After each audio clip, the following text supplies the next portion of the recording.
প্রথমেই বলে রাখি আজকে আমার গলার অবস্থা ভীষণ খারাপ, হয়তো তোমরা শুনলে বুঝতেই পারছো।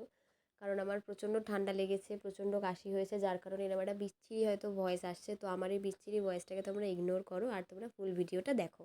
তো কালকে আমি পোস্ট করেছিলাম আমাদের ফাইনাল রিহার্সাল ডে, আর আজকে হচ্ছে কি আমাদের শুটিং ডে, একদম ফাইনাল ডে। তো আজকের দিনটার জন্য আমরা প্রচণ্ড এক্সাইটেড ছিলাম। তো আমি চলে গেছিলাম পিটারদার বাড়ি। সেখান থেকে আমরা ফুল টিম মিলে কিছুজন বাইকে আর কিছুজন ফোর হুইলারে আমরা আসল শুটিং লোকেশনে যাওয়ার জন্য বেরিয়ে পড়েছিলাম।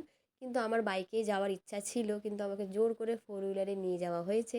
কিন্তু আমার ফোর হুইলারে একদম ভাল লাগে না, একদমই ভাল লাগে না, কারণ আমার উঠলে প্রচণ্ড শরীর খারাপ করে। এর থেকে আমার কাছে বাইক সাইকেল বেস্ট। তো হঠাৎ করে এরকম মাঝ রাস্তায় যাওয়ার পরে দেখছি এরকম হঠাৎ করে আকাশ মেঘলা করে গেছে, যেটা দেখে আমি প্রচণ্ড টেনশনে পড়ে গেছিলাম, কারণ আজকের দিনটা প্রচণ্ড আমাদের জন্য ইম্পর্ট্যান্ট। তো বৃষ্টি হয়ে সব কিছু ম্যাচাকার হয়ে যাক আমরা কেউ চাই না। আর পিটারদা গাড়ি চালাচ্ছে, আর পিছনে এরকম তিনটে সুইট সুইট বনু, আর এরা প্রচণ্ড ভালো ডান্সারও।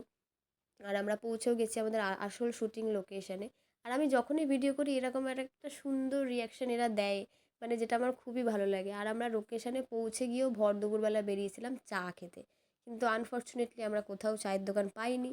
আর চা না পেয়ে রিউদি এরকম একটা রিয়াকশান দিচ্ছে, দেখো মানে কি বলবো। আর এরকম রিয়াকশান দেখে তো এরা সবাই হেসে গড়াগড়ি খাচ্ছে। আর এখানে যত রাজ্যের অশ্লীল কথাবার্তা চলছিল, যার কারণে হাসতে হাসতে আমাদের সবার আরোই পেট ব্যথা হয়ে গেছে। তারপর আমাকে কে জানি একটা এরকম একটা সুইট বিস্কুট দিয়েছিল ফ্লাওয়ার ডিজাইন করা।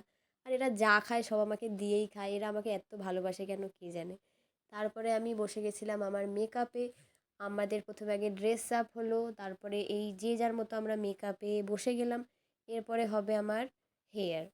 তো এই যে আমার হেয়ার হওয়া শুরু হয়ে গেছে। আমাদের আজকে হেয়ার দিদিও খুব ভালো ছিল, আজকে আমাদের মেকআপ দাদাও খুব ভালো ছিল। আর এটা হচ্ছে কি আমাদের আজকে শুটিং লোকেশন, আর ইনি হচ্ছে কি আমাদের ড্রেসার মনীষা দি। তো আমাদের শুটিং হয়েছে আজকে সারা রাত।